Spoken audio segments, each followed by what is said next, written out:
YouTube. It's nice to see you guys this beautiful morning. Sorry I'm coming a little late. Me and Delilah, she had an exhausting day yesterday, as many of you guys know. She passed out for like 3 solid hours. Then she woke up like an Energizer bunny, and I ended up falling asleep with her.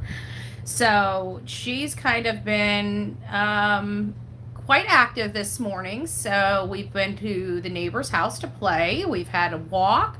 We've done a lot of different things going on. And so I just wanted to kind of get back to what is important. Sebastian Rogers. Sebastian Rogers is a 15-year-old autistic boy that disappeared from his home and has not been seen or heard from since he went missing from his home in Hendersonville, Tennessee. Hey, Betty, it's nice to see you this beautiful morning.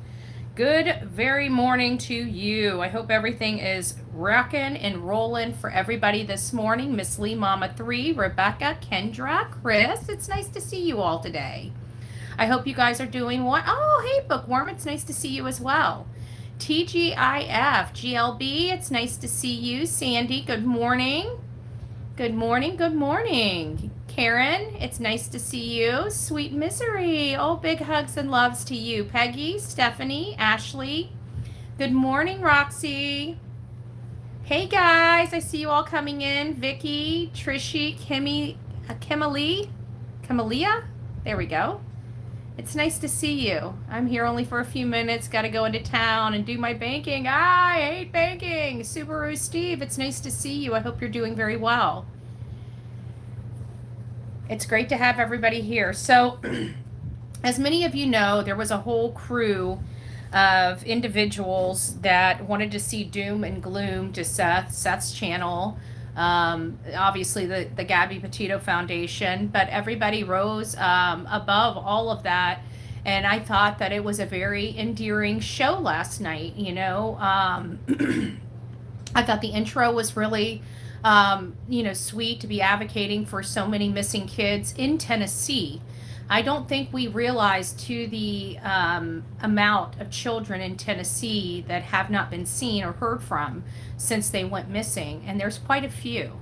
I love the fact that he selected, older children. A lot of the older children don't get very much,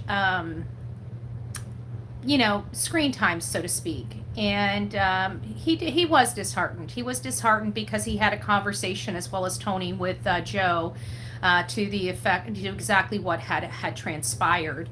And of course, through our diligent effort, we did find out who was responsible. We've got 3 different parties that used their platform to get this reaction to attack not only Joe Petito in his advocacy for the Gabby Foundation, but the deplorable and despicable things these monetized content creators were saying, such as, I saw some comments about Joe Petito, doing this for a money grab. It's like, what the hell do you think you're doing? You have a monetized channel condemning any parent for doing something in their child's honor and in their child's name is disgusting and should not be tolerated by this community, because anybody that has a right to create a foundation or do good work in the future, it should be a parent of somebody that has gone through it, not some idiot on one of these social media streets condemning an innocent families of doing it. I'm sorry. There's just a moral compass that we all must start adhering to, and it's immoral for a monetized creator to condemn a parent of a missing that does whatever they are going to do to deal with the loss. It's a coping mechanism. Being able to use especially in Gabby's situation, where she was brutalized by Brian over, a course of a couple years.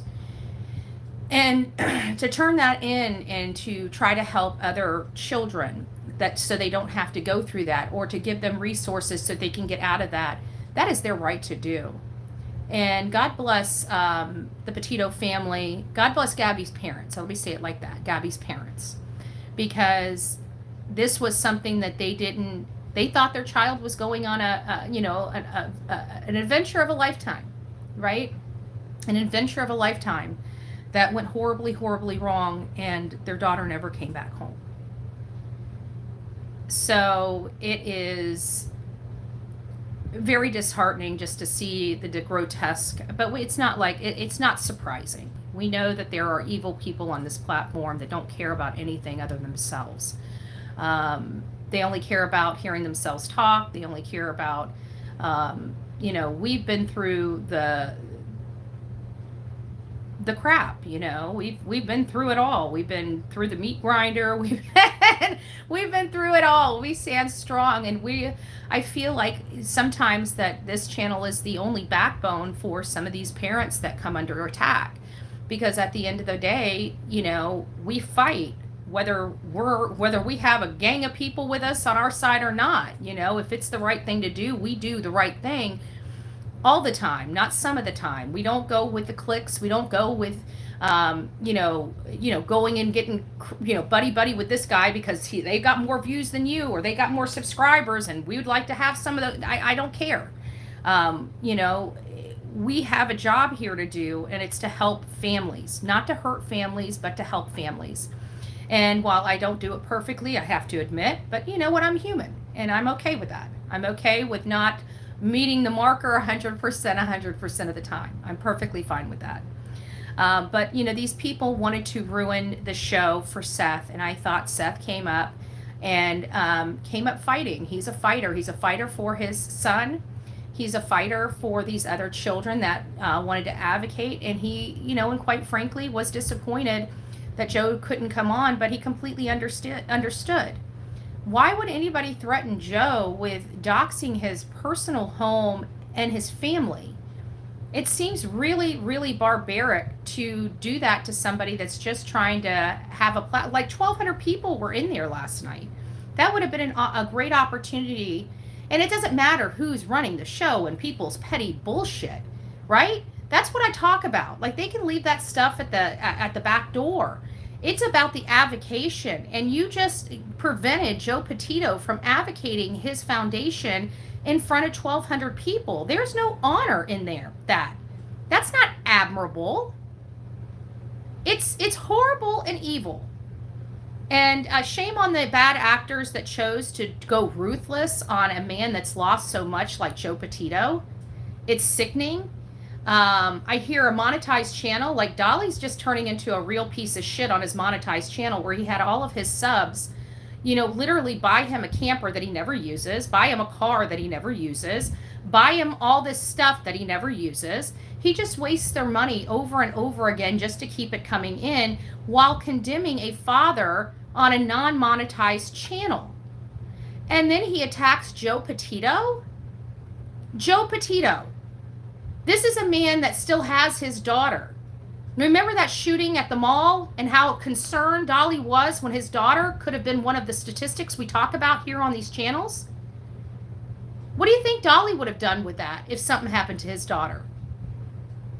Right? Don't you think he would have maybe set up a foundation in honor of his daughter? Of course he would. He went from being a funny person to being evil. Everybody just got hit with this evil bug, and I think it's because JLR decided to get his 200, but it's not his, it's Magnolia's. We all know where his views came from. And everybody's so busy trying to get in with this devil, they're not even being reasonable anymore. When is the visual? The visual is, from what I hear, it's in Clarksville, Harley Davidson. There's going to be, I'll have to get the flyer, but it's going to be in Clarksville. It's not going to be in Hendersonville. I want everybody that's going to be there to know that. Our gathering of the voices is going to be at the Sumner County Sheriff's Department. Now, I realize Don B has come out and talked about some things, and I'm going to try to do this as delicately as possible because it kind of upset me a little bit. First of all, he calls a news reporter, and the YouTuber that he was talking about that also has a phone, he was referring to me, Bullhorn Betty, because I wrote to him and said, that news reporter clearly says, I believe TBI did it. And so I said, why don't you call law enforcement, right? Why are you asking a news person? The reason why I said that is because I've already talked. Many of you guys know I have already talked to law enforcement several times in Sumner County, okay? And so if I've already talked to them, I already got information way back when that told me that there was no forensics done of that house. And so when he had this reporter on, first of all, the reporters have never brought up the forensic findings or the forensic testing of that house. There has never been any photographs of them black bagging the windows of that house, which which news would have pictured, if nothing more, the neighbors would have. Okay, we've heard from the neighbors over and over again those processes were never done.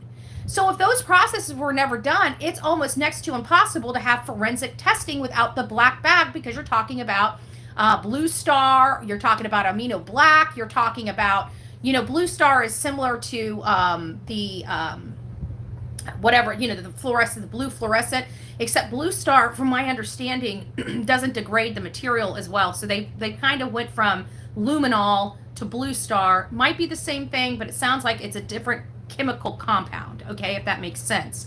And so it doesn't degrade the bodily fluid, bloods, whatever it fluoresces.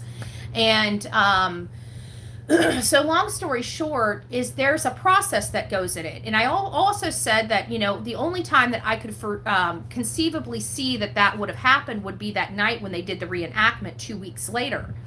But even then, nobody saw them black bag the windows. So I'm a little concerned whether they have done that. And I did put that caveat out there to the people.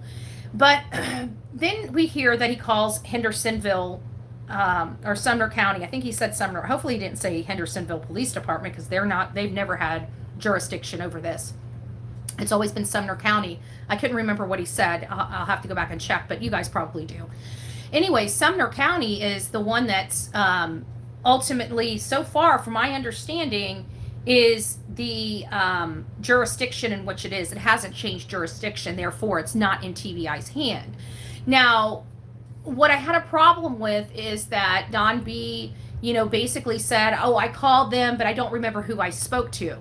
Everybody knows, and I know anybody that's been in sales or has experience in sales or cold calling or something like that, you need to talk to the decision makers, okay? Not the secretary. So basically, my understanding is he spoke to like a receptionist. I don't know what receptionist would know who has jurisdiction over this. I would assume that if it was no longer Sumner County's jurisdiction, that they would have informed Seth. Seth has been arguing and being very bold and telling us that he wants the FBI to take over this. He doesn't really, in all fairness, he doesn't trust Sumner County. He feels like Sumner County has dropped the ball. Sumner County there's been a little, back and forth. It's kind of like a Steve Gonsalves type of thing with Moscow Police Department. Remember that? They were kind of button heads. Because things weren't getting done and things weren't being resolved, and Steve Gonsalves wasn't having it. Well, we got kind of the same scenario with Seth Rogers as we did with Steve Gonsalves and the button of the heads that law enforcement and Seth are having. We've known that for a while because Seth wants answers, and they're not giving him answers, and he wants to know where his son is, because let's face it, his son's been gone for a significant amount of time. He hasn't seen his son, hasn't heard from his son, nothing in months. And so he's got to be internally terrified, even though he's got a brave face on for all of us on a daily basis. I mean, think about that. This is a parent. You guys, most of you guys have children. No matter what skeletons you have in your closet, or whether you think you're a great parent or not a great parent, or if you made mistakes or not made mistakes, I guarantee that you all love your children, okay? And I just want you to think about you not being able to see your children for 5 or 6 months and in trying to put on a brave face. And you see the emotion in him. Like when he's watching these videos, you can feel that it hurts. It's hurting him inside. Even just watching the videos, you can see he's getting choked up over these things, When you're in a situation that Seth is in, there's no good answer. He's going to think law enforcement is the best thing since sliced bread when they bring his son home, right? And they bring his son home safely. He's going to be on the rooftops, screaming from the rooftops of how much he loves and appreciates law enforcement. But when you're in the unknown and your child is missing, you're pretty much blaming everybody, right? Especially when you had nothing to do with it. How did we get here? You're blaming the Department of Children and Family Services for not informing you about problems going on in the house when they should have. You're blaming law enforcement by not doing all the work that they needed to do up front. You're blaming the detectives because they're not communicating with you and not bringing your son home and not telling you if they're any closer to finding their son. You got to imagine having that much pressure, trying to go out there and do your best. Now, your best from person to person is different, but he's doing everything he knows to do, right? He's out there searching. He's out there doing water searches, which, come on, does this man really want to be out there doing water searches? Do we really want him out there, possibly stumbling across his own son? Of course not. But nobody's doing it right now, and he needs to get it done. He needs to know for himself, is his son out there? Did somebody overlook something? Literally not leaving any stone unturned. And he's reliant upon law enforcement, and for many months, law enforcement has proclaimed they have not done forensics in the home. You can go to the TBI website for Sebastian Rogers and read it. There was no, as of April 25th, no forensics done of that house. And I would think that if forensics have been done since then, that we would have gotten something from the neighbors. Miss Bobby, leaking some information like they blacked out all the windows. There's been you're not talking about a small job. When they do a forensic testing of a house, that forensic testing is very obvious. There is a lot of people there going in and out of the house. You guys seen Rex Heuermann? That's what it looks like.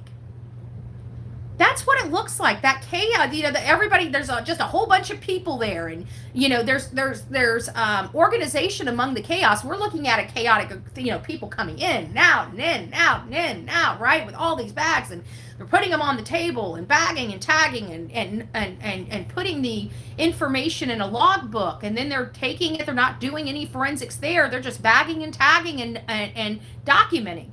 And then those all get loaded up into a vehicle, and those go to a secured area where they go for processing. Then they divide the stuff up, figure out what needs to go to, trace evidence, what needs to go to, biological testing. There's different types of fields and different types of people that touch those, piece of evidence. Think about Alec Murdaugh. When we learned of Alec Murdaugh, when they were talking about all the forensics, remember that it has to go through those stages. This technician has to do this stage of it. They have to clean their surface and prepare the surface for the testing. And then once they're done with the testing, it goes back in the bag, goes back into evidence. Then it goes to the next round of testing, which is with sometimes a different technician that's not involved in this other specialty, right?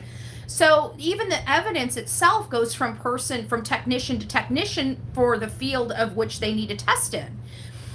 So it's not a anonymous type of project. You're talking about a massive event in and out of sight of that home, which would be very, very obvious to anybody that's there. And really outside of the first few days, we didn't have that obvious interaction or hard, long, heavy police presence like they had previously. So again, I'm listening to the words. I appreciate Don B going out of his way, but the digs to me, I just wanted him to have factual information. I know it's great to have information and to put it out there, but now you're telling people that this has changed hands from Sumner County to TBI because some secretary that can't be named said so.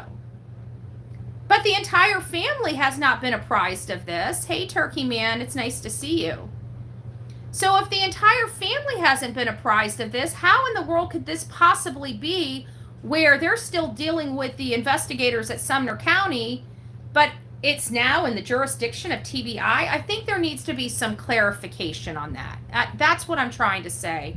And he ended up getting a little upset with me and you know, doing some digs. And I knew who he was talking about because I was the one that brought that up, like called him. And he's like, well, some, you know, other content creators have phones. You're right, I do. And I used my phone months ago. Why do you think I've been sitting here stating that they have not done forensic testing?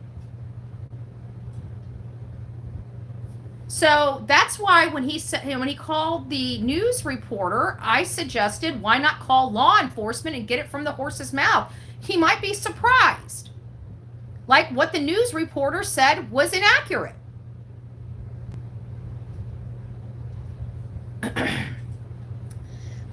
I don't know why the receptionist would tell him TBI. I mean, she said, you know, pretty much taken over the case. I think they're taking over the, I don't know what they're taking over. It's a little confusing because we heard that TBI took it over months ago, but nobody could definitively tell us that. We just saw that Sebastian's face and flyer went off the Sumner County Sheriff, and everybody was wanting to know why. And we didn't see it on the TBI, outside of the TBI area that they did, like they did for Summer Wells. I heard they took over Summer Wells' case too, but nobody's been able to definitively tell me that. Except the fact that TBI actually made a video about Summer Wells. But that didn't really indicate that they have taken over the case, but we can, you know, reasonably deduct that it most likely is taken over by by TBI. But we don't have that information for Sebastian. So it's not that it's not true. It's not that it is true. We just don't know. So I sent the information off, and not only that, but I talked to Tony this morning. He said several people had sent him Don B's videos. He has not heard this information. He has no knowledge of this information. And so now I think he's going to try to have Seth reach out to law enforcement to find out what to make of, you know, this new revelation. So we're going to sit tight until we hear from someone that, you know, I can take to the bank, because, you know, I wasn't trying to criticize Don, even though he took it that way and decided to criticize me. I was just, and you can't tell when you're in text. I just talk like I normally talk, but I usually use talk to text. And I don't really read it, so that's why there's sometimes misspellings and punctuations and stuff like that, because I use talk to text. And so, you know, I don't know how the text, you know, was the last one should have been kind of pointed in an FU, because that's exactly what I meant by the last one. I'm pretty sure he got that message. But in the grand scheme of things, I just was trying to, because he was putting out some pretty breaking information, and I just wanted to make sure and caution him before he made mistakes where people were going to jump all over him. But you know what? It's Don B, and apparently I'm only the one that is held to that standard on this platform. Apparently nobody else is held to the standard of, you know, not misinforming. It's just Bullhorn Betty. You know, if I said something like that, everybody would tear me apart. He says something like that, and he still tears me apart. So I'm damned if I do and damned if I don't, you know? And it's a little frustrating, but at the end of the day, I felt like I needed to express why I said what I said. We don't have to worry about me talking about Don B again. I've made the decision that I'm not going to be looking at his account on whatever he's going to be doing. And quite frankly, I've unsubscribed from me personally. I don't expect anybody else to do. He's not one that's a bad guy. It's just that obviously this is the final straw in our personal contact with one another. And, you know, just the digs. I didn't appreciate the digs. And it's like, you know, we went through this, you know, 3 years ago, and here we are again. And I've done nothing wrong to this man. And I'm just over it. You know, I'm so sick of everybody picking on Bullhorn Betty, Bullhorn Betty, Bullhorn Betty, when I'm just trying to make sure that the facts are correct. Because if they are correct, I want to make sure that I'm honest with my audience, right? These are things that we haven't been able to find out. You know, I'm in regular contact with Tony. I would think that if the family knew about this, that would be something that they would relay to me, especially since we've been talking about why forensics hasn't been done for months. I even reached out to Nick Barris and asked him why he won't just ask law enforcement about the forensics and why they won't do it, and he won't do it either. And I think it's because they know for a fact that the forensics weren't done. Because I think that just by saying that forensics have been done in the house, I think would settle a lot of people down, and it doesn't go to the integrity of the investigation in any shape, way, or form. It just shows the public that they are following the regulations and the best practices of the National Center for Missing and Exploited Children. Nick is in it with them. He's not a good person. I've been hearing about that. I think he's kind of in a pickle, though, in all reality. And here's what I think, what I mean by he's in a pickle. He works for a news organization, therefore he's told what he can and cannot report and how he can and can't report, and they will shut down any kind of story that doesn't bode with what their organization has been asked by law enforcement. So I think when he came out with the breaking information about the light source, they might have gotten into a little bit of a hot water with the police chief or the deputy chief, Eric Craddock. He didn't seem very happy about the information. Nobody seemed very happy with the information being leaked, except a whole bunch of us, right? Because we've been working this case. We wanted to know what was going on, and this has kind of helped bridge a lot of information, a lot of critical information for a lot of our theories. But I feel like after that breaking news information, he got a lot of street cred from social media for breaking through the nonsense and releasing it. But I think on the backside of it, that was like his one and done. Like, I think that they, his organization censored him. You know, I think they're the ones that are now keeping him on a leash, so to speak.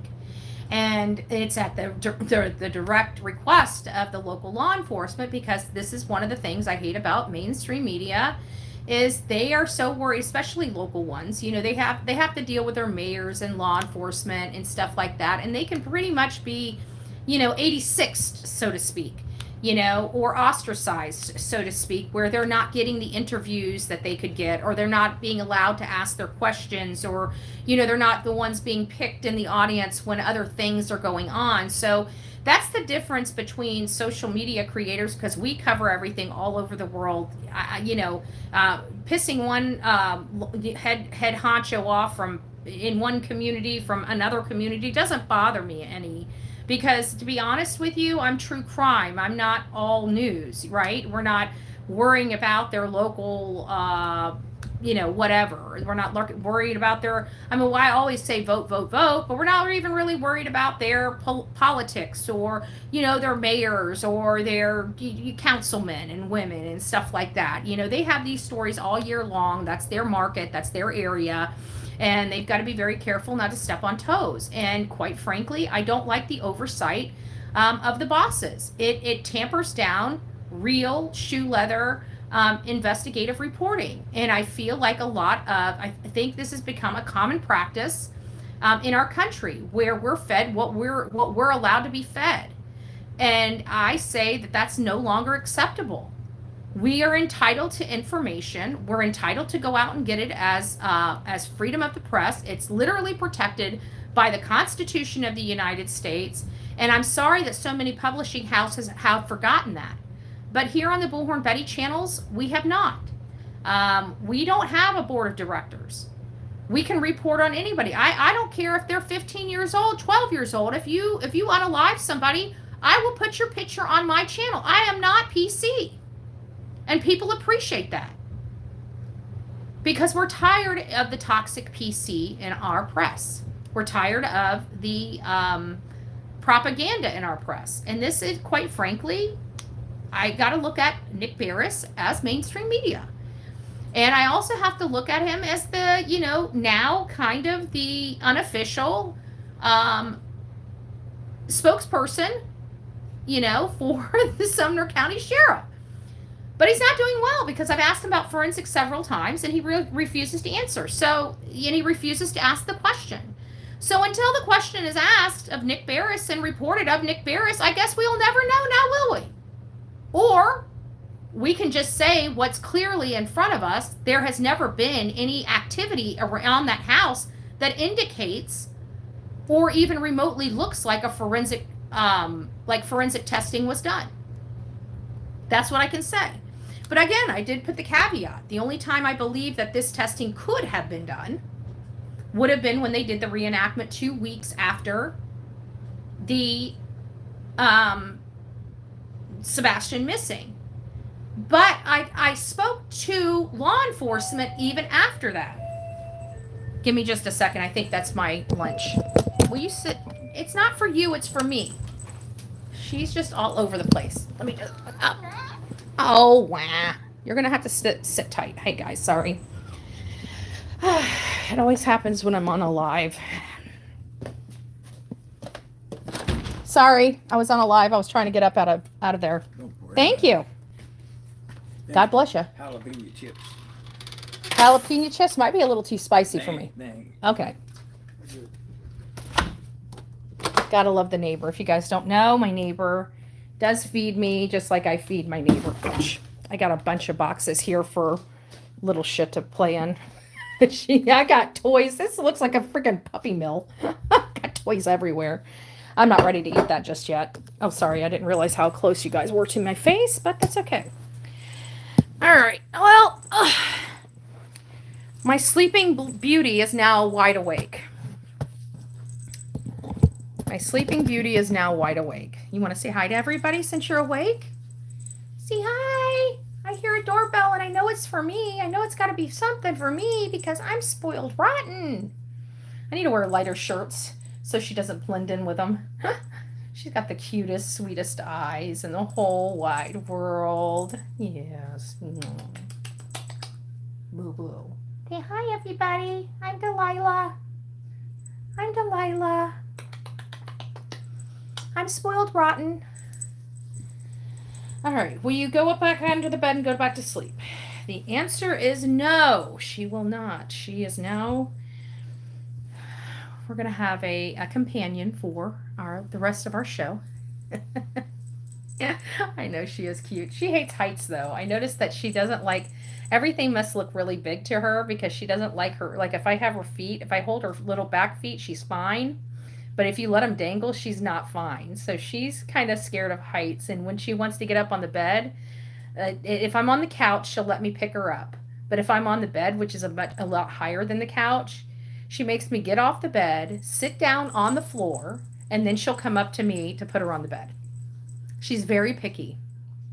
And of course, I comply because she's got a cute face. Whoever thought to buy Bullhorn Betty a puppy? She is the apple of my eye, though. So anyways, I forgot what I was talking about before Glenn came by to bring me lunch. I forgot lunch was going to be served. He told me that this morning when I was out there letting Delilah play with Emily. So I'm doing pork loin tomorrow. Pork loin in a dark gravy with some. I got the golden ones and the yellow or the red ones that are only this big. You know, the really tiny ones, not the big ones, but I got the ones that are bite size. It's going to be so stinking good. Forensics being done. Yeah, thank you. But getting back to that, it just feels like the event would have been highly noticeable. And we haven't gotten those indications from law enforcement, TBI, or the neighbors. And that's what's causing a lot of concern. Like you would think that they would have been done. But if you go back to all the news articles that have been submitted prior to this, you'll hear they brought the dogs in there. They did the testing that was done inside their home, according to everybody that we knew back on, I want to say April. It was back in April. And I think even Chris and Katie, like even what's his face said, well, maybe they didn't realize they did forensics.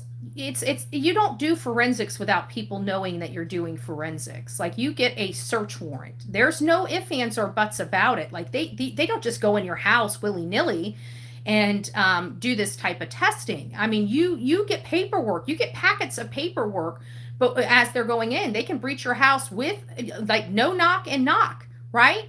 Most of these types of things are knock, or they're organized before they get there that this is what they're going in there. But there's no misunderstanding. Like, Chris and Katie would know what they're doing in the house. They're required to receive, the paperwork from the courts allowing them to go in the house and do these things. And it's very specific on what they're doing. So it's, and what they're looking for. So it's kind of hard for me to believe that Chris and Katie would be so ignorant to whether their house had been um, forensically tested. You see what I'm saying? So back in April, they said that they had the thermal testing done, and that's basically body heat. So they ran in there with the thermal testing to see if maybe he was hiding somewhere in the house that they could locate, for whatever reason, and they didn't find anything. And then they went in there with several different dogs. That was everything that we've known as of April. Now, there has been no updates to the contrary to that since April. Chris and Katie have come out and talked about it and told us that those were the things that were done. We heard from law enforcement that those were the things that were done. So I have to assume that those were the things that were done. At what point was the forensic? Because that's one of our demands when we get out there is for our gathering of voices is to demand forensic testing. Because in accordance with the National Center for Missing and Exploited Children, that is a recommended protocol for them. Then when you do some Google research, and you guys can do it yourself, you can do it just while we're talking here. When do you need to have forensics done in a missing person case? And it says within the first 90 days in many cases. So if it was supposed to be done in the first 90 days, by April 25th, they still hadn't had it done, then they're already outside of that timeline, that recommended timeline. And when you look at the National Center for Missing and Exploited Children, they expect it to be done literally right then and there. To treat everything like a crime scene and process it as such right then and there. And we know that did not happen. We know for a fact they did not collect even freaking fingerprints from the property in the days leading up to them calling off the search 8 days later. No fingerprints. And why was the fingerprints so important? Because any officer that went inside that house, in my opinion, should have used some common sense. The house was impeccably clean, okay? So they're saying that this child went out the front door. We know that Katie left through the garage. Don't you think that it would have been easy? Because you got to think, as clean as she is, she probably wipes off that door handle regularly as part of her cleaning. I know my mother did. My mother was a clean freak when I was younger. She still is a clean freak. What am I talking about? But I don't live with her now. So when I was younger, when I was living at home with mommy and daddy, right? She was a clean freak. And one of the regular things she did was wipe off all the handles in the house, not just the front door, the back doors. It's just part of her thing. She goes from the back to the front, from right to left. She was one of those cleaners. She did that every single day. Okay, it was insane. My mother woke up at 5 o'clock in the morning and vacuumed the entire house. Before we went to bed, she vacuumed the entire house. Like, I don't understand why she had to vacuum the entire house the next morning when everybody was sleeping after she vacuumed the entire house the night before. But this is my mom, right? And so she would come upstairs, and literally that was our alarm clock, as my mom running her vacuum cleaner under our beds in the morning. It's time to get up, guys. Your breakfast is downstairs, right? So I'm thinking if they could have just done that simple test of dusting that door, if there were no fingerprints on that door, that would have implied a cleanup. That would have implied he didn't walk out that door. But they didn't do it. And that was such a crucial and important part when they first arrived. Had they treated that house like a crime scene, they would have been able to determine whether or not he unbolted that doorknob, even if it's a smear and they can only get a partial or whatever. You guys get the drift, right? Or what if they found out that there was an unidentified fingerprint there? Right? Now, Chris and Katie wouldn't be going through all the stuff that they're going because of this fingerprint that wasn't found, because they failed to even check. They said this boy walked out the front door. They have an immaculate house.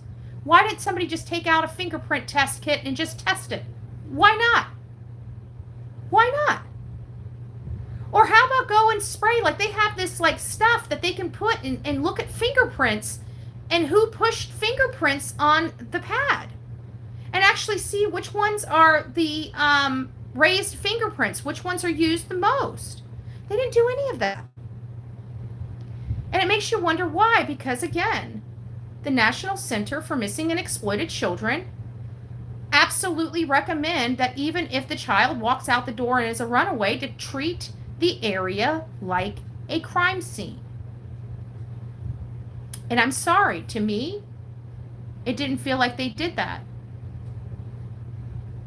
So I'm very eager to find out. I'm hopeful, and you guys know this. I'm absolutely 100% hopeful that they have done the forensics, because that could put a lot of concern to rest just by the forensics. Now we know that they've got forensics, that they're either going to find something or they're not going to find something. It would be just a little sigh of relief for the general public at large that's following this case and saying this ain't passing the smell test.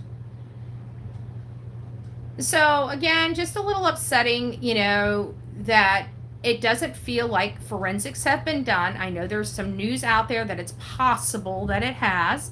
We've indicated that it's possible that it has, but I was very specific on when the possibility could have occurred. And it was 2 weeks after the Sebastian went missing, because they did the reenactment. That would have been a prime time to get the forensics done. But that's not what we were told. We were told that they did the reenactment. That was it. That they did some testing and some more dogs. We didn't hear anything about forensics. And like Becky's saying, the garage, many people believe that child was abused in that garage.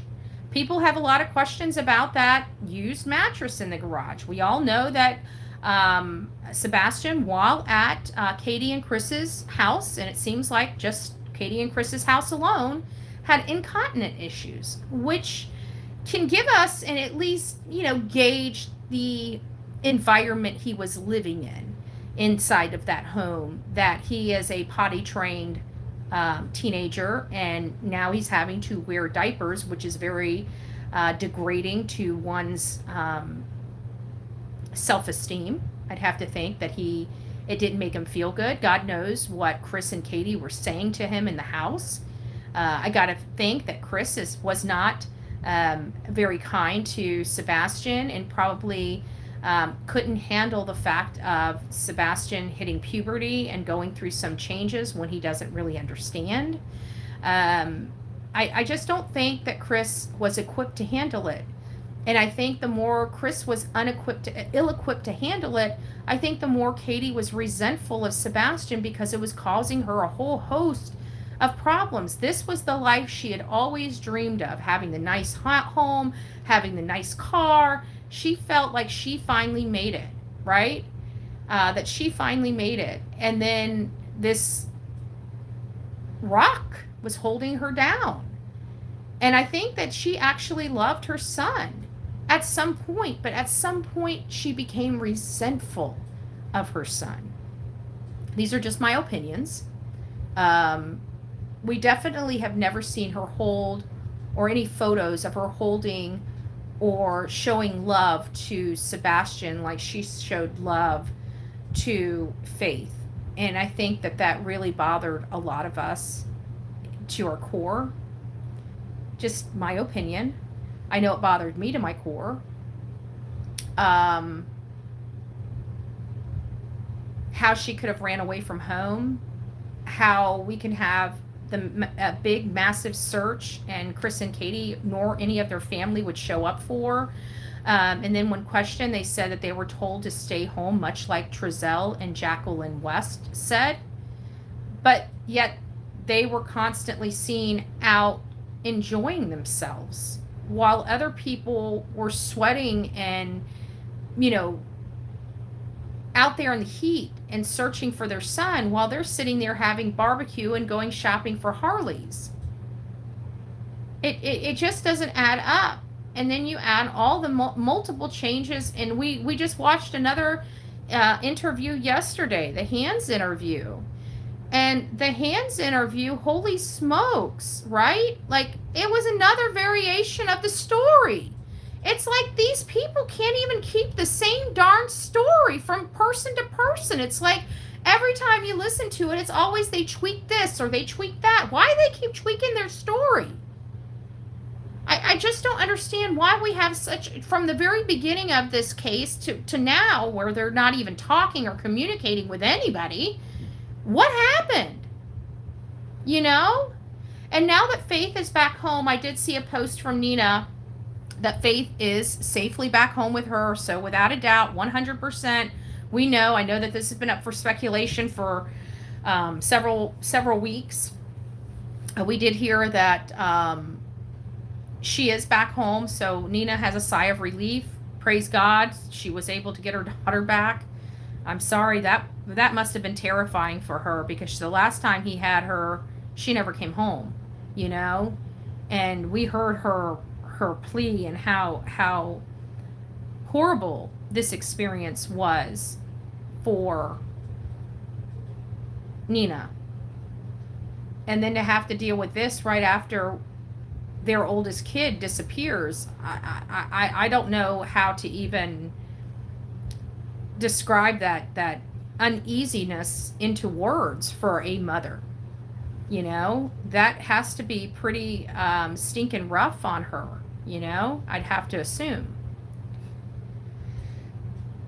So both my parents went dementia route. My dad was high powered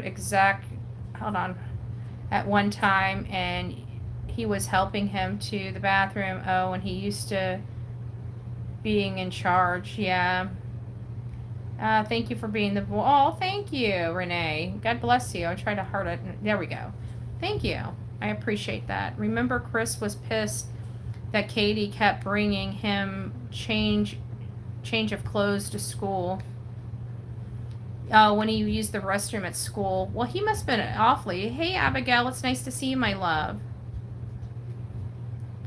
I just heard some, yeah, we were just talking about that. I'm not sure. I've got Seth looking into it. This is all new information to anybody right now. So I'm trying to have Seth, I reached out to Tony this morning, and he said that he had received, the videos from multiple people this morning before I even saw it and sent it to him. And I just said, well, this is, I'm a little concerned because these are things that we've been asking for and nobody's been able to say anything. I said, I just want to know how in the world, this guy can call up and just ask these. I mean, last time I talked to law enforcement, they said no. The dogs were deployed, as well as thermal heat sensor. And so I'm just curious at when this forensic stuff was done, because that's been one of our hot buttons on this particular show for quite a long time. And it's pretty shocking that Don would actually think I would make those statements without corroborating them, especially as careful as I've been with this case and making sure that everything, works out the way it works out. But, I told him that he may want to call law enforcement, and he took that as a dig. And it was like, I don't have any way of communicating with Don except through chat messages. It's not like I'm trying to be rude.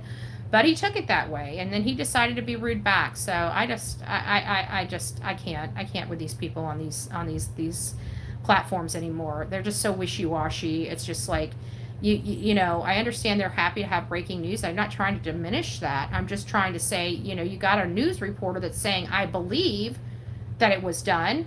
We can't go on guessing. You're saying that it has been done. We need factual information. And then I couldn't remember if he said he called Henderson Police Department. I hope he didn't. I think he said Sumner County. Can somebody confirm? I watched it, so I just can't remember. I honestly just can't remember.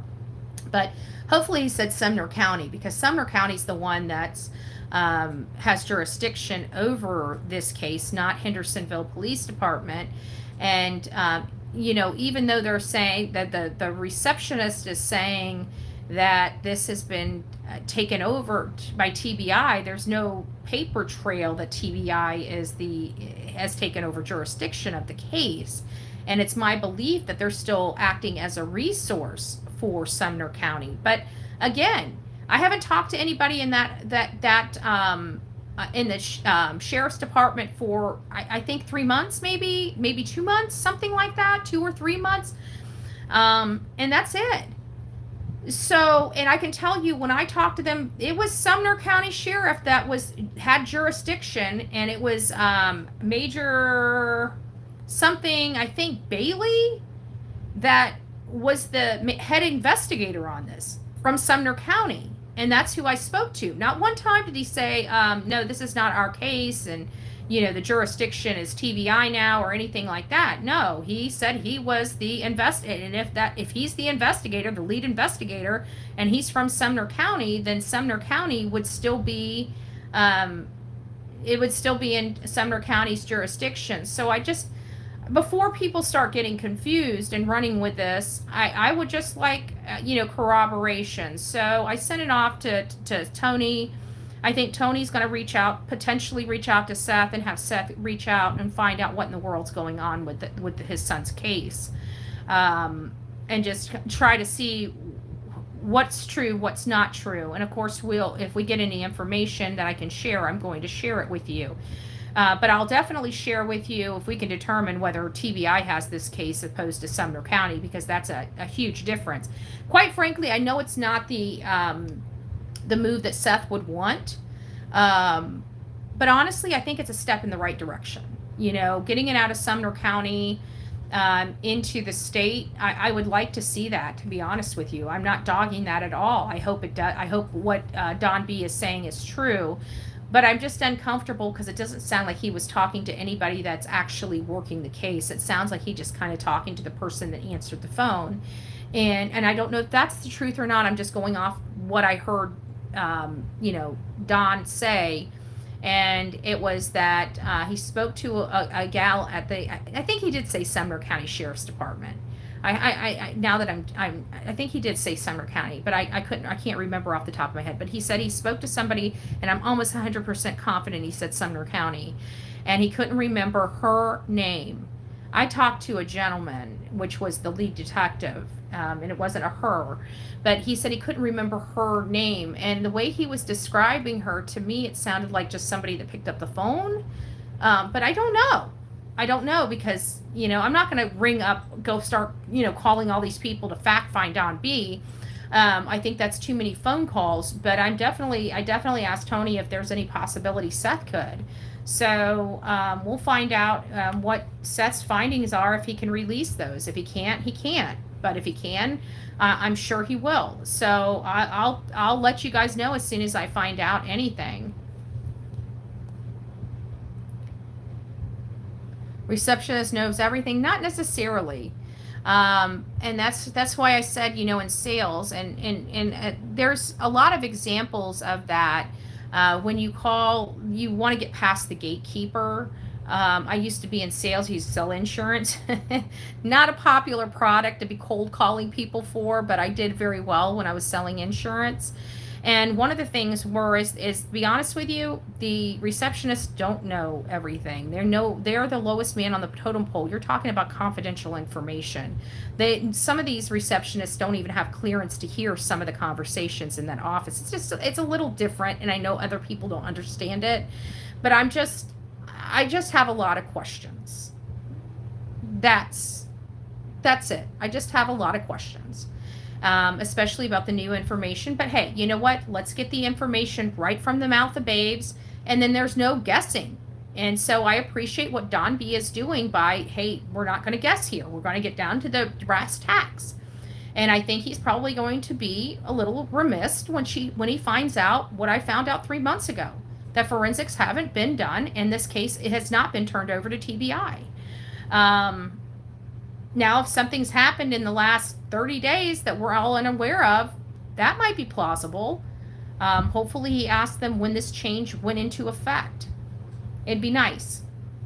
We did hear something weird about, Sebastian Rogers not being on Sumner County site anymore, and that was months and months and months ago. And I remember that was explained, and I can't remember what was explained about it, though. That's the bad part. I just can't remember.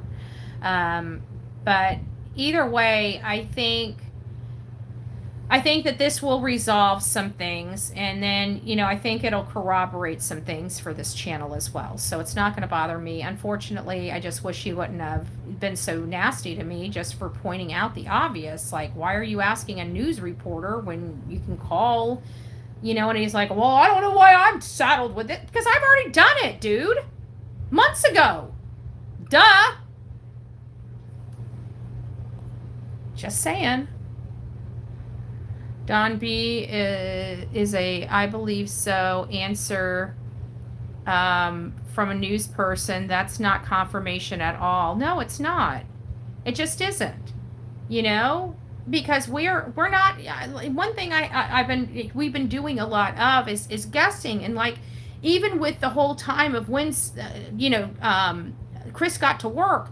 Everybody's like, well, we've been hearing that he got there at 5:15. We believe he got on his job by, he had to be to work by 7. We hear this, this coworker write this, and it's like, why are we at this point guessing at this with so many people that have gone to this area? So I went to the area. I went to St. Jude's, and I talked to people. And guess what? The bottom line is, if somebody was crawling up those damn cranes at 5:15 in the morning, the people on the ground would be looking up and saying, what is this idiot doing? Okay? Because they don't start work until 7. And it'd be so freaking dark out there. Like it was at 5:30, but you got to remember this, when I went out there, it was daylight savings time. This was not during daylight savings time. So it sounds like at 5:15, it was pretty much pitch black outside, or damn near close to it. Who would be walking up, 20 stories in the middle of the night? It doesn't make sense. And not only that, but they would have noticed it. That's what was said to me. They would have noticed somebody walking up the cranes. They said that would have been very, very odd to see at that time of morning. I'll leave it at that, because that's exactly what it was told to me. That would have been very odd to see that time of morning. So you didn't see anything like that. No, that would be very odd if we did. Okay, enough said. Enough said. So I don't understand why we went 4 months being wishy-washy about what time Chris made it to work. It was just that simple. I had the answer within 30 minutes of my time being boots on the ground. Problem solved, right? Next. There are so many people in this world that will turn a parent against their own child. Yeah, well, there's a lot of people in this world that will turn innocent parents and make them look guilty, especially on this platform, for no other good reason than to destroy. Stephanie says, I heard the phone call in his latest video, and the male voice said he believed, not that he knew for sure. Exactly. And so then he decided to go ahead and call out to law enforcement, and law enforcement didn't answer his question and basically passed the buck. Nobody wants to answer the question whether forensics has been done in that house, because they have not. That's a problem for me. I will be very shocked if we find out that yes, they were. I'd like to know what date they did them on, because I'm going to be going back there, and I do have some contacts in the area, in the immediate area, that could tell me whether that is a true statement or not, because everything that they know, they haven't seen what I've described. The most that I've got out of them is that they did a reenactment out at the house around the same time, from Friday or Saturday into Sunday, or excuse me, Sunday into Monday, 2 weeks later. At the same time, they started their reenactment around 10 p.m., and they didn't stop. I don't know how long it took them not to stop, but, it sounded like they were reenacting that entire night. And I think they were doing that to find out what was on videos, what would have been seen on videos, especially the ones across the street.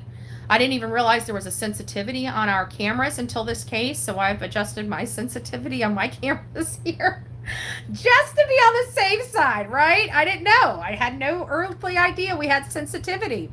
We do. It is a true statement. I was able to change mine, make mine more sensitive. I didn't pull it all the way up to highly sensitive, because I didn't want it just killing my data, because I don't pay for streaming service like most people do, because I'm cheap, right? I budget. So I bought the whatever, I don't know what it's called, the module. and it stores the stuff on the module, and the module is hooked to my internet, so I can get it all over the world without having. I just bypassed the monthly fee. That's all I did. And I can still see everything going on. It still records and everything, but I didn't want to gunk up my memory card. So I didn't set it to the strongest setting. I just increased it a couple little, spots. And that's what I did. About 2 weeks after Sebastian went missing, there was a report Ellie van outside of the house early in the morning and overnight. Yeah, I get that, but it's not going to be a single van. Whenever you have this, the problem is there's not one person that can go into the house and do that large of a house of forensic testing. It's usually a team. You've got people that are required to do certain things. You can't be there by yourself. You've got to have other people there with you. You got to have people bagging and tagging any type of evidence. You got to have your photographer there. So you have multiple vehicles, not just one, because you're going to have each forensic person has their own van and their own supplies. Then you have the photographer and the videographer. So you're looking, just in the slimmest forensic team, I can't imagine less than 8 people being there. And I've never seen a forensic test of a house be conducted without taping off the windows. I've never seen it. I've seen many forensic testing because I'm always boots on the ground. When we do see testing, it's me visibly seeing it. I watched them do the forensic testing of Leilani Simon's house. We were out there while they taped up all the windows to test that property while we were there. We watched it. I believe they did, and I know they did, are completely different things. Exactly. And not only that, but we've been requesting this information from Sumner County specifically for months. We've read and reread the statements of TBI on the Sebastian's page. Go there now. I bet you do not see anything about forensic testing. They update that page with the latest and greatest information. They haven't updated that page since, I think, April 25th. So as of April 25th, that's everything they did. And if you go through that list, there's no forensics of that house. I'm going to legitimate sources for information, and I'm not getting the same results is what I'm saying. And it's, again, not a dig. It's just for clarification. We need to be, before we have this bombshell information, spreading like, a web, then we need to make sure that the information is truly factually correct. And the information I have and the information Don B just received from a news reporter are different. Okay, well, I just want clarification when this forensic testing was done, because of April 25th, it was not. Let's just check it. Let me just check and make sure before I keep saying April 25th. I've got another, another phone here. Hold on. Let's go TBI Sebastian Rogers, TBI Sebastian Rogers. Yeah. Okay. Well, my memory does serve me correctly. It says the last update's 4/25. So April 25th was the last update. So it says April 26th marks 2 months since Sebastian Rogers was reported missing from his Sumner County home. Since that time, TBI special agents from multiple units have assisted the Sumner County Sheriff's Office, not taken over, assisting the Sumner County Sheriff's Office in efforts to locate Sebastian. These efforts have included multiple large-scale searches on the ground, in the water, and from the air. The searches have included multiple local, state, and federal law enforcement agencies, including the FBI and Secret Service, which we heard were doing satellite resources. They didn't have Secret Service or FBI physically on the ground. That's what we heard. Residents in the area have conducted searches of their own property in hopes of finding Sebastian or learning what may have happened to him.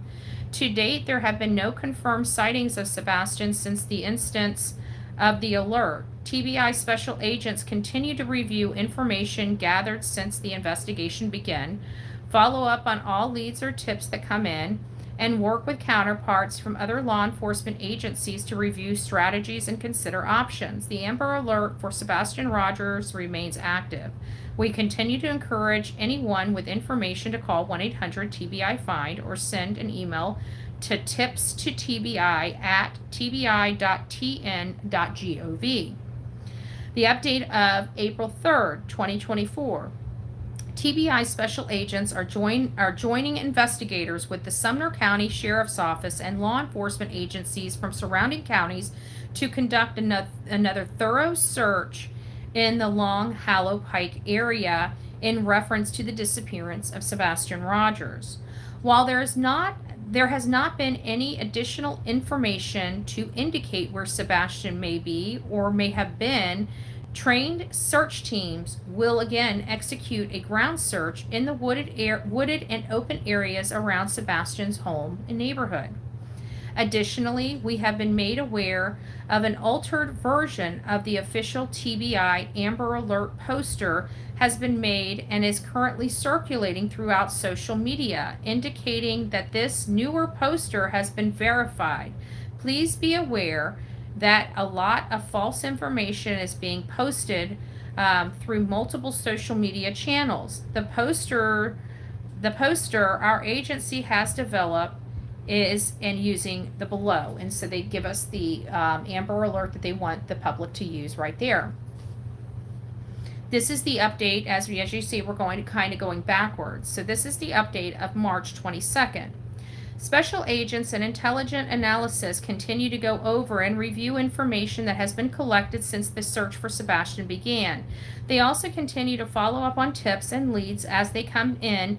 To date, more than 240 tips have been provided through the tips to TBI at tbi.tn.gov email and the 1-800-TBI-FIND tip line. We still encourage residents who live within the search area to check their properties, their outbuildings, under their deck, inside their boats or cars, anywhere a teen may be able to hide. If residents have property that has terrain that may include ledges, holes, unstable footing, and don't feel comfortable assessing it themselves, we can have someone with law enforcement do that for them. Much of the work being done to track down information about where Sebastian may have gone is not something you will necessarily see in the public, but we want you to know that every day work is being done to find Sebastian. Any information you may have about Sebastian, what he likes to do, where he likes to go, people he may know, if you can help us find Sebastian, please let us know. This is the update for 3/15.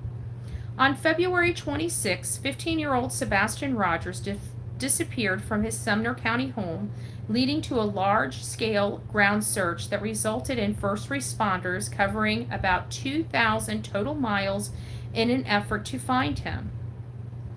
We continue to work with Sumner County Sheriff's Office and the FBI to both proactively pursue information that may be relevant to the search for Sebastian and to pursue any tips or pieces of information that come in. We have not forgotten about Sebastian. Much of the work currently being done to bring Sebastian home may not necessarily be public or visible, but agents, detectives, intelligent analysis continue to work around the clock to review every bit of information available. Sebastian's family has remained cooperative since the search began and have done whatever law enforcement has asked of them. At this stage in the investigation, there are a few clues to indicate what happened to Sebastian or where he may be. There is no proof at this time that there is any criminal involvement in his disappearance, but also there is not any proof that there is not a criminal element involved. So agents and investigators are reviewing any possibility at all that may indicate where Sebastian is.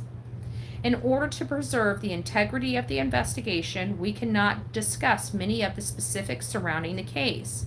But we know many people care about Sebastian and what has been done and still being done to bring him home.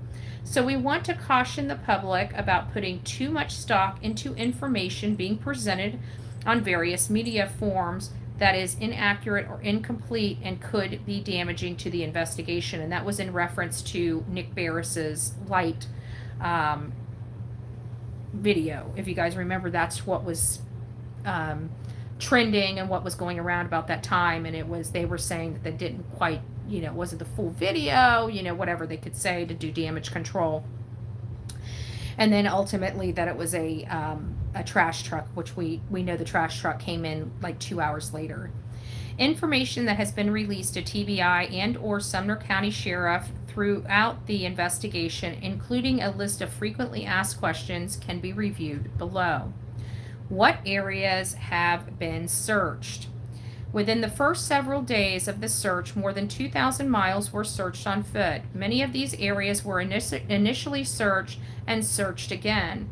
Law enforcement officers have searched the neighborhood, surrounding neighborhoods, schools, and many other areas of the county by foot. Bloodhounds and handlers have searched the same area. There have been aerial searches with helicopters, drones, and a fixed-wing plane. These aerial searches have been conducted on multiple days and multiple nights using thermal imaging technology. Sebastian's residence and the yard, the house, the vehicle, and have all been searched multiple times. The neighborhood where Sebastian lives has been canvassed. The neighbor's house have been searched. Sebastian is autistic and his family says he's drawn to water. Pools in the neighborhood were searched. Dive teams were brought in and bodies of water around the neighborhood and beyond the area were searched, including caves. Again, not one stitch of forensic testing at this point has been done. Okay? Now here's the question number 2. What about technology aspect? What have you collected? Security videos from the area homes, businesses. Have cell phones been checked? Answer. Many neighbors and businesses have provided videos from home and business surveillance systems. We are grateful for that cooperation. The video has been collected and from the beginning of the investigation has been analyzed and enhanced where possible by tech experts with TBI, FBI, and the Secret Service. To date, nothing gathered from these video systems have been determined to be significant. We do caution that some surveillance videos being shared in the public may have been misinterpreted and misidentified, again going back to Nick Barris's video, or not shown in its entirety. I wish he would have shown it in its entirety. I'd like to have seen when the car pulled up, quite frankly. It has been determined that it does not hold any evidentiary significance to the investigation. We beg to differ. Numerous search warrants have been executed. Cell phone data has been analyzed, and other available digital evidence has been collected, searched, documented. Information was collected from Sebastian's gaming system and has been analyzed. With help from FBI, vehicles that were placed in the area at or around the time of Sebastian's disappearance have been accounted for. These videos and all of the electronic evidence that has already been reviewed is often also being re-investigated. What's going on in the investigation? What's next? Again, when there are answers of the collection, the technology aspect, still no forensic testing. Question 3. What's going on now in the investigation and what's next? Answer. The search for Sebastian has not stopped. Every day, tips and leads are investigated. People are being interviewed and re-interviewed. Evidence that has been reviewed once already is being gone over again. We continue to ask residents in the area of the search to keep an eye on their property to see if anything may have been moved or displaced. Is this place where a child could have hidden? If you have property that has ledges, holes that a teenager might find interesting and you can't search it yourself, please contact the tip line and we will have somebody come out and check it for you. If you know Sebastian and have any information about him, what he likes, how he acts, that could be relevant, please let us know. We know how many people are so very interested in Sebastian, in getting Sebastian home. We will update this information as there may be any developments. Please use the tip line 1-800-TBI-FIND or send your tips to TBI, all one word, at tbi.tn.gov. Finally, we are extremely grateful to many members of Sumner County community at this time. Attention and prayers being offered to help find Sebastian, the members of multiple law enforcement communities, emergency management personnel, wildlife organizations, so many other groups, along with various generous businesses and individuals who provided well wishes for Sebastian, along with water, food, and other comforts to searchers. All these contributions are greatly appreciated. Thank you. Okay, again, no forensics, no forensic testing, no mention of forensic testing. And I would think that if, for any reason, the news reporters knew of this forensic testing, it would have been in at least one of their reports. If anybody can find any news segment, either publication or video, that even talks about the forensics being done in the house, please send it over to me, because this is where I'm getting my information from. It doesn't bode with what we're hearing. And again, I just spoke to a major several months ago that made no indication otherwise. So I don't know. Truck trucks have big white lights that shine down onto the back of the truck. Yeah. So there you guys have it. That's kind of everything in a nutshell when it comes to Sebastian Rogers. Why it's, again, not to ding Don. You know, it's frustrating as hell that he was so arrogant, and I was just trying to speak to him. But I don't want any more confusion in this case. You know, that is one of the biggest problems we've had from the very beginning. Everybody telling all these different stories and nobody, reaching out to sources, the right sources to get the information. And then, a lot of people like Don B and rely on Don B for accuracy, and just like me. I've brought John B up on here many times. Again, this will be the last day I speak of his name. At this point, he shouldn't have dug at me. It's just he chose to, and that wasn't fair. I had legitimate concerns with the information he was relaying and trying to get down to the bottom of it. And, he treated me really shitty because of it. And I'm just tired of it. This is why I can't. I don't have the palate to deal with people just being rude when you're just trying to question and saying stuff like, why don't you use your phone? I'm not the only one that can use the phone. And it's like, because I already used my phone. You're not using your phone. That's why I'm suggesting that you call law enforcement. When in the hell have I ever called a news organization to find out what law enforcement knows? What? Sorry, but they don't know everything. They know what they're allowed to say. So used to rudeness at my age, just growl. Right? Trust me, I have been a lot more than I'd like to with this case. But, in all fairness, I don't feel like being rude. But the people that I'm being rude to deserve to be treated like crap. They deserve to have what they're doing to Seth and what they did to Joe deserves what they received yesterday. I don't like doing that. But you know what? At the end of the day, if that's all I've got, then that's what I got. That's what I got to work with, right? I don't like having to do that, but I also don't like people intentionally and willfully trying to hurt somebody for no other good purpose than to hurt. That sounds like a bully. And I just get sick and tired of them coming from the same group of freaking knuckleheads. You know? And none of them ever learn their lesson. Everybody's like, well, you know, you always talk about students. Because nobody ever learns their lesson until they get a lawsuit in the mail. And except unless you're a dum-dum, right? And like Tweedledee and Tweedledum don't know how to keep their freaking mouth shut and constantly causing themselves their own problems and then going to boo-hoo, boo-hoo, I'm the victim. Oh, yeah, okay. Nobody believes that horse shit. So it's like, you know, it just gets frustrating. And I'm just over, you know, there's no point in arguing with an idiot because you look like an idiot. So I'm not going to argue. I'm just going to come onto this platform and tell you guys what I know. And if it bodes negatively with something else, you know, oh well. Don't know what to tell you. But I am looking for legitimate information and not saying that Don didn't have legitimate information.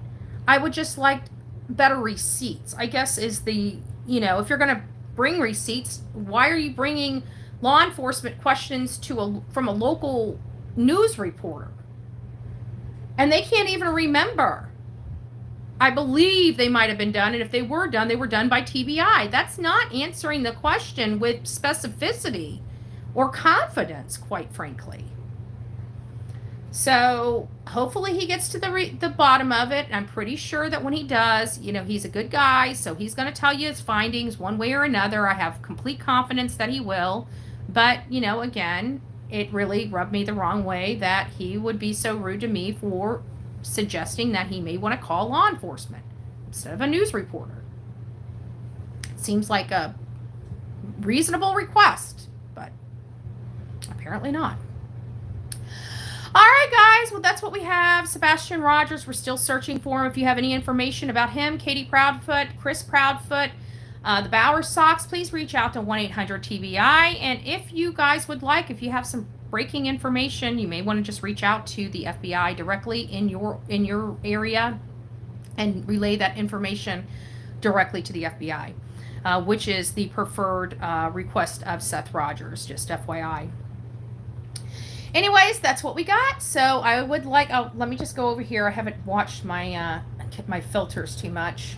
I want to make sure that we got it. Renee, thank you for being a great supporter of this channel. God bless each and every one of you that were here learning a little bit more. If you guys find out any information about this forensic, please let me know. But this is one of our major demands for the gathering of voices. And so far, nobody's been able to satisfy that. And I don't like guessing at stuff. If you haven't noticed, I like knowing stuff. So hopefully Don Bees gets to the bottom of it. Don't send me his video, but if he does get to the bottom of it, you can share his answer with me. I greatly appreciate it. God bless to each and every one of you. Rock it out with your coffee beans out. It's Friday, guys. You made it to the weekend. So just in a few, thank you. Thank you, Amy.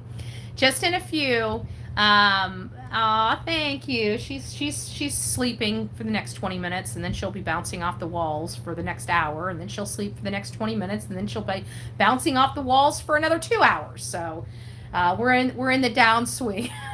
There's always the upswing with her.